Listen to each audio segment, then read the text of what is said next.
جب ڈگی کھول دی میں تماشا کر رہا تھا کہ ڈگی میں ہے کیا، تو جب اس نے ڈگی کھول دی تو اس میں 2 بوری آٹا موجود تھا۔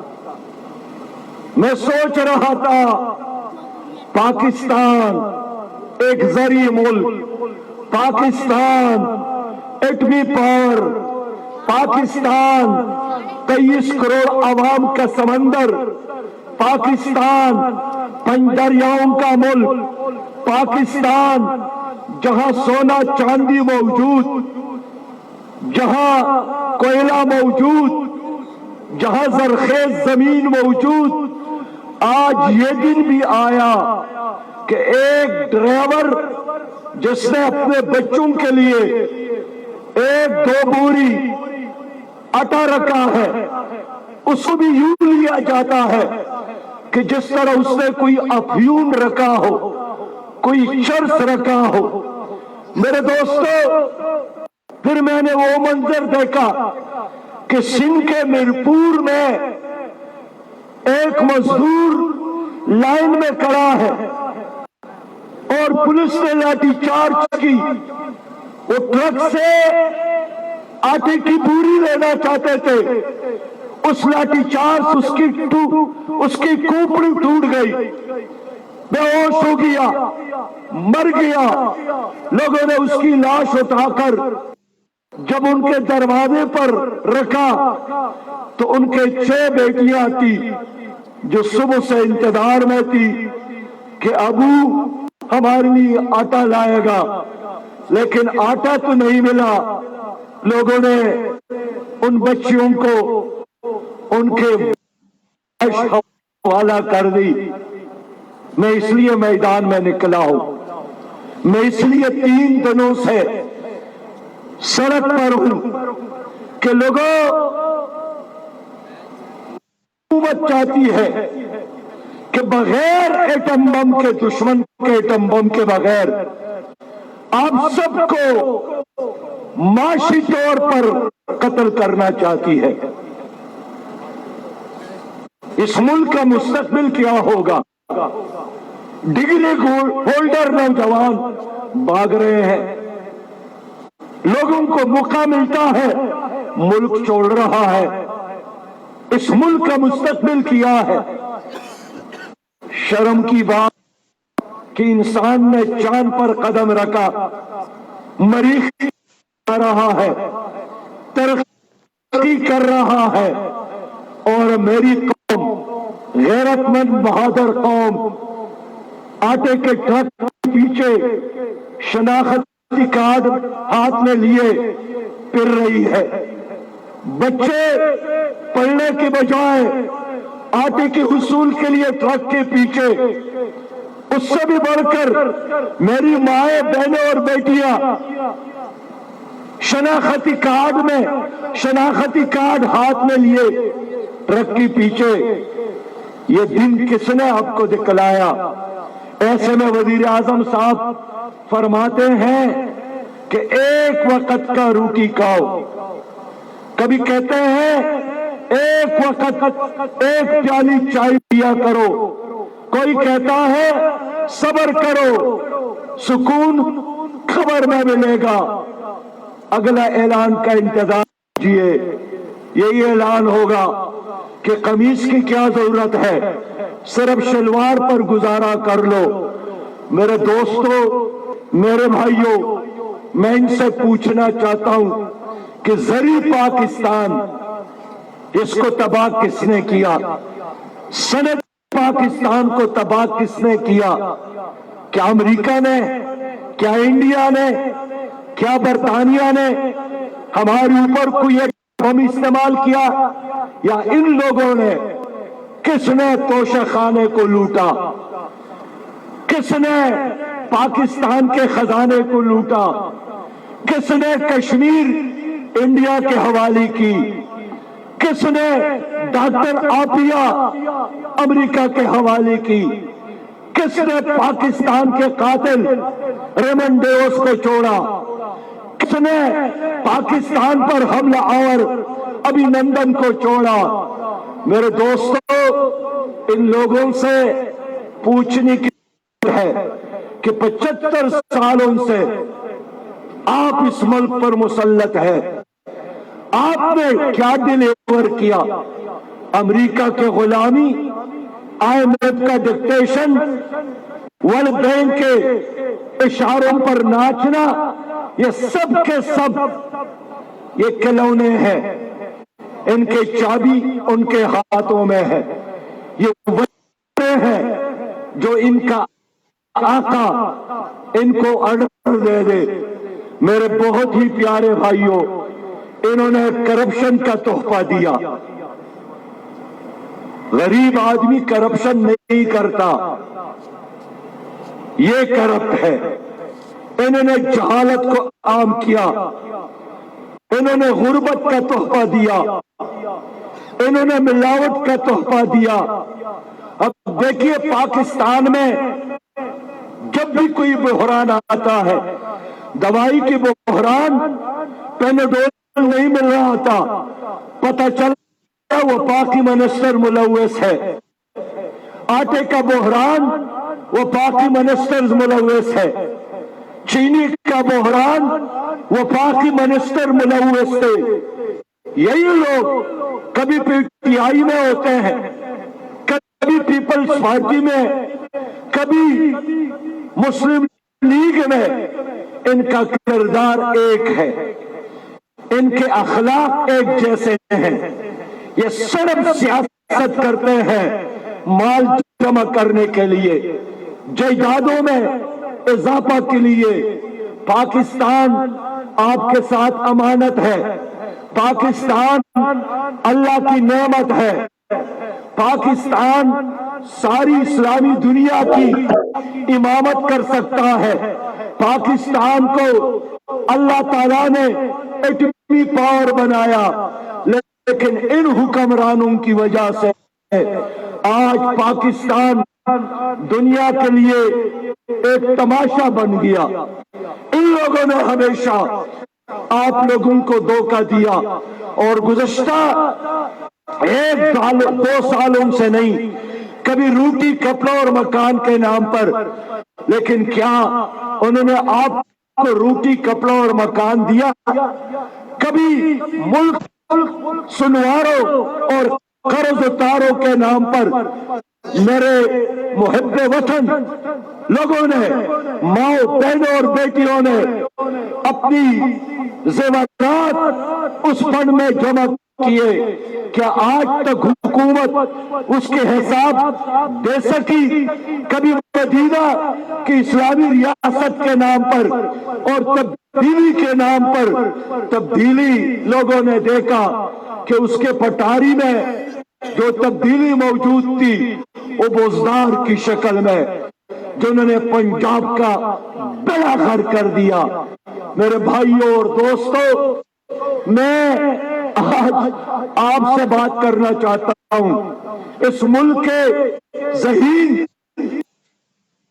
کرنا چاہتا ہوں، میں اس ملک کے جمہوریت پسند عوام سے بات کرنا چاہتا ہوں، میں پیپلز پارٹی، مسلم لیگ اور PTI کے مخلص کارکنان سے بات کرنا چاہتا ہوں کہ جن پر آپ نے بھروسہ کیا، جن کو آپ نے ووٹ دیا، جن کو ایک نہیں بار بار آپ نے اقتدار تک پہنچایا، اس نے اس ملک کو دیا کیا؟ اس نے ڈیلیور کیا؟ یہ جھوٹ بولتے ہیں، یہ دھوکہ دیتے ہیں، اور آج ان دھوکہ بازوں کی وجہ سے، ان سیاسی پنڈتوں کی وجہ سے، ان برہمنوں کی وجہ سے آج پاکستانی قوم کا شناختی کارڈ دنیا میں آخری 4 شناختی کارڈ میں، یعنی ہم افغانستان، صومالیہ اور جنوبی افریقہ کے غریب ممالک کے سب میں کھڑے ہو گئے۔ انہوں نے آپ کے عدلیہ کو بھی تباہ کیا، جہاں انصاف نہیں ملتا ہے. انہوں نے آپ کی جنگلات کو بھی کہا ہے، جو بڑے جنگلات تھے اب وہ گنجے ہو گئے. انہوں نے زمرد کے کان، انہوں نے کوئلے کے کان، انہوں نے جپسم کے کام، انہوں نے ہر چیز کھائی، اور صرف یہاں نہیں بلکہ یہاں لوٹ کر انہوں نے کینیڈا میں، فرانس میں، انہوں نے دبئی میں، ملیشیا میں، برطانیہ میں، امریکہ میں، وہاں کے کمپنیوں میں رکھا، وہاں کے بینکوں میں رکھا. میرے بھائیوں، میں اس لیے ان پولیٹیکل پارٹیوں سے نہیں، ان کے کارکنان کو دعوت دیتا ہوں کہ آپ خود آگے جا کر ان کے گریبانوں میں ہاتھ ڈالے کہ ہم نے بار بار آپ کو اقتدار تک پہنچایا، آپ کیا کرتے رہے؟ پی ٹی آئی کی حکومت قائم ہو گئی تو یہی بہانہ کرتے رہے کہ ابھی تو ہم مسلم لیگ کا گن صاف کرتے ہیں. اب پی ڈی ایم کی حکومت قائم ہو گئی تو یہی بہانہ کرتے ہیں کہ ابھی تو ہم پی ٹی آئی کا گن صاف کرتے رہے. اے میرے لوگوں، آج پاکستان کی کرنسی افغانستان، نیپال، بھوٹان، بنگلہ دیش، انڈیا کی کرنسی سے کمزور ہو گئی ہے. آخر کیوں؟ کیا کسی نے ہمارے اوپر ایٹم بم استعمال کیا ہے؟ آج میں فرانس، برطانیہ کی بات نہیں کرتا ہوں. شریف صاحب، صدر پاکستان جناب علوی صاحب، میں آپ سے بات کرنا چاہتا ہوں کہ بنگلہ دیش کا جغرافیہ ہم سے کم ہے، جن کی موسم پاکستان کی طرح نہیں ہے، آج ان کی کرنسی ہم سے بہتر ہے. آج آپ کے ساتھ زر مبادلہ صرف $4 بلین سے کم، اور بنگلہ دیش کا زر مبادلہ $37 بلین سے زیادہ ہے. آج ہمارے برآمدات $23 بلین سے کم، اور ان کے برآمدات $57 بلین سے زیادہ ہو گئے. آخر کیا وجہ ہے؟ اس کا جواب کون دے گا؟ میرے دوستو، میں صرف آئی ٹی کی بات کرتا ہوں کہ ایک ہم ہیں جو آئی ٹی سے صرف $2.6 ارب کماتے ہیں. ہمارے پڑوس میں انڈیا ہے، $267 ارب آئی ٹی کے ذریعے کماتا ہے.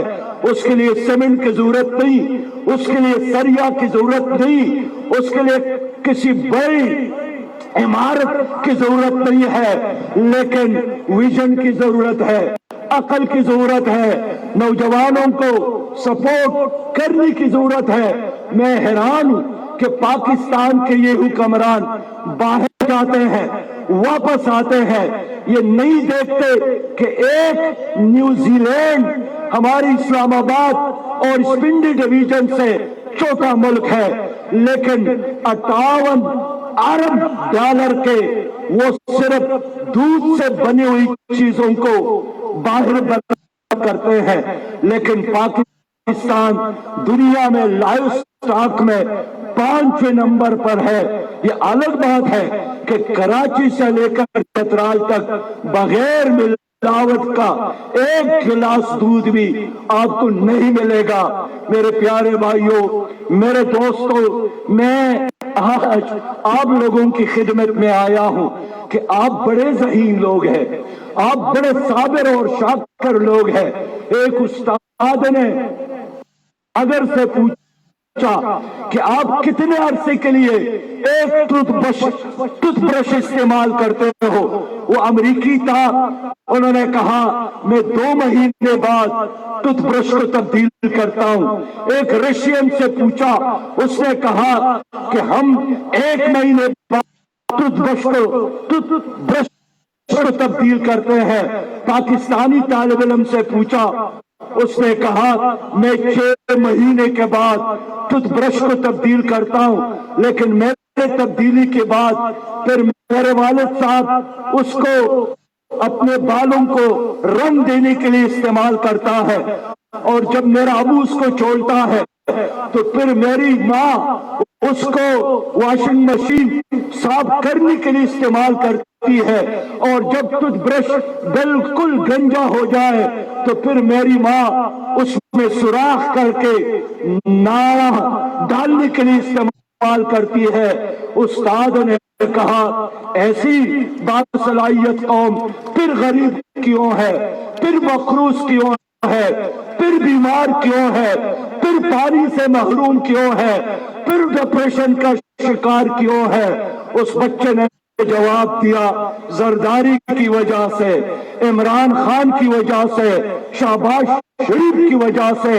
اس لیے دوستو، آپ محنتی ہیں، آپ قابل باصلاحیت لوگ ہیں، لیکن کیا کرے ایسے لوگ تمہاری اوپر مسلط ہے جنہوں نے اپنی جائیدادوں میں اضافہ کیا، اپنی شوگر ملز میں اضافہ کیا، اپنے کارخانوں میں اضافہ کیا، اپنی پراپرٹیز میں اضافہ کیا، لیکن دوستو آپ کی زندگی کو انہوں نے تبدیل نہیں کیا۔ آج کہتے ہیں قرضہ لینا ہے تو مزید قربانی کے لیے تیار ہو جاؤ۔ یہ قرضے کیا ہے؟ یہ قرضے نہیں ہے، یہ زہر ہے جو ہماری قوم کو یہ حکومت دے رہی ہے۔ IMF سے 22 بار ہم نے قرضہ لیا، 22 پروگرامات لیے، لیکن ہر پروگرام لینے کے بعد مزید تباہی اور مزید قرضوں کی ضرورت پڑتی ہے۔ میں اس لیے کہنا چاہتا ہوں کہ تباہی اور بربادی تو جاپان کی بھی ہوئی تھی، اس پر ایٹم بم کا استعمال ہوا تھا۔ ملیشیا ہمارے پڑوس میں، چائنیز ایک سست اور کاہل قوم تھی، لیکن چائنا معاشی طور پر سپر طاقت، ملیشیا نے ترقی کی، جاپان نے ترقی کی، جن کے ساتھ پاکستان کے طرح معدنیات بھی نہیں ہے۔ انہوں نے سمندر کو دھکیل کر اپنے ٹوکیو شہر کو آباد کیا۔ پاکستان کے ساتھ سب کچھ ہے، اس کے باوجود بھی غربت ناچ رہی ہے۔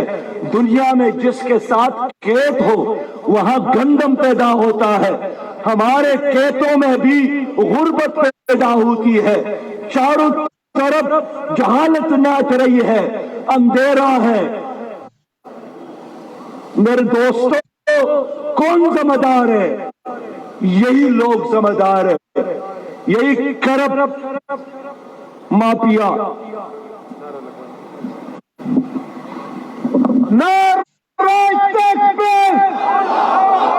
مرتے مومن مرتے حق، مرتے مومن مرتے حق، نہ بکنے والا نہ جھکنے والا، صلاحیت والا ہمت والا، مرتے مومن مرتے حق۔ لوگوں، میں آپ سے جرگہ کرنے آیا ہوں ایک پاکستانی کی حیثیت سے۔ اپنے بچوں کو کیسا پاکستان آپ چھوڑ رہے ہیں؟ آئندہ نسلوں کے لیے کیسا پاکستان آپ بنا رہے ہیں؟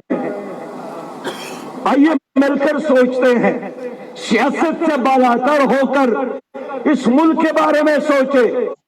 کب تک آپ کے بچے سعودی عرب کے ریگستانوں میں کام کریں گے؟ کب تک آپ کے بیٹے دبئی اور امارات میں کام کریں گے؟ ہم کیوں پاکستان کو آباد نہیں کرتے؟ ہم کیوں اس دھرتی کو ترقی نہیں کرتے؟ لیکن کیا یہ آبادی، یہ خوشحالی اور یہ ترقی یہ ان لوگوں کے ہوتے ہوئے ممکن ہے؟ کبھی بھی نہیں۔ پیپلز پارٹی، PDM اور مسلم لیگ کو اگر 100 سال بھی اور ملے تب بھی یہی غربت ہوگی۔ ان کی لڑائی آپس میں مفادات کی لڑائی ہے۔ آپ کو یاد ہوگا عمران خان صاحب فرماتے تھے کہ پرویز الہی پنجاب کا بڑا ڈاکو ہے، ضرورت پڑی تو اسی بڑے ڈاکو جس کو وہ ڈاکو کہتے تھے اس کو سیاسی باپ بنایا۔ یہی شہباز شریف صاحب کہتے تھے کہ زرداری صاحب سیاسی تگ ہے، لیکن ضرورت پڑی تو پھر مریم بلاول بہن بھائی کے نعرے لگائے گئے۔ انہوں نے نہ صرف ملک کو معاشی طور پر دیوالا کیا بلکہ اخلاقی طور پر بھی دیوالا کیا۔ کبھی بھی یہ گالیاں ہم نے نہیں سنی تھی جو آج کل یہ لوگ ایک دوسرے کو دے رہے ہیں۔ نئی نسل کی طرف جو سیاست منتقل ہو رہی ہے وہ دلیل اور ترقی کی سیاست نہیں ہے، وہ جھوٹ کی سیاست ہے، وہ دغابازی اور دھوکہ بازی اور گالیوں کی سیاست ہے۔ میرے دوستو، ہم مسلمان ہیں، لیکن میں ایک چینی فلاسفر کنفیوشن کی بات کرتا ہوں۔ اس سے کسی نے پوچھا کہ اگر ایک قوم کے ساتھ دفاع ہو اور معیشت ہو اور انصاف ہو اور یہ قوم مجبور ہو جائے کوئی ایک چیز چھوڑنے کے لیے تو سب سے پہلے وہ کیا چیز دے دے؟ اس فلاسفر نے کہا کہ دفاع دے دے۔ پھر پوچھا اس کے بعد اگر معیشت اور عدل اور انصاف میں سے ایک چیز دینا پڑے، اس نے جواب دیا کہ معیشت سے ہاتھ دھو بیٹے، معیشت دے دے۔ انسانوں نے پوچھا کہ جناب اس ملک کا کیا ہوگا؟ اس نے کہا کہ اگر اس ملک میں عدل اور انصاف ہے کوئی قوم اس کو شکست نہیں دے سکتی۔ اگر اس ملک میں انصاف ہے یہ قوم دوبارہ اپنی معیشت کو بہتر بنائیں گے۔ یہ جو حضرت علی نے فرمایا تھا کہ ظلم کے ساتھ ملک نہیں چل سکتا، کفر کے ساتھ چلتا ہے۔ الملک یبقی مع الکفر ولا یبقی مع الظلم۔ ایک ملک کفر کے ساتھ تو چلتا ہے، ظلم کے ساتھ نہیں چلتا۔ میں آپ سے پوچھنا چاہتا ہوں کیا آپ کی عدالتوں میں انصاف ہے؟ کیا آپ کے ججز انصاف کرتے ہیں؟ یرغمال عدالتیں ہیں، یرغمال نیب کا ادارہ ہے، یرغمال ایوان ہے، تمام ادارے بے توقیر ہو گئے۔ جس کے ساتھ پیسہ ہے، جس کے لاٹھی اس کی بہن وزیر اعظم عمران خان تھے تو یہ تمام ادارے اس کے کہنے پر لوگوں کو پکڑتے تھے، جیل میں ڈالتے تھے۔ آج وہی لاٹھی شہباز شریف کے ساتھ ہے تو سارے بینچ سے بھی ان کے ساتھ ہے۔ اس لیے لوگوں، اس ملک میں نہ انصاف ہے، نہ میرٹ ہے، نہ عدل ہے، نہ اخلاقیات ہے۔ تو میں کہنا چاہتا ہوں کرنا کیا ہے؟ رونے سے، سینہ کوبی سے یہ ملک ترقی نہیں کرے گا۔ میں بھی مرثیہ بیان کرتا ہوں معیشت کا، اور عارف علوی بھی بیان کرتا ہے، اور شہباز شریف بھی روتا ہے، اور اس کا رونا مجھ سے زیادہ تیز ہے۔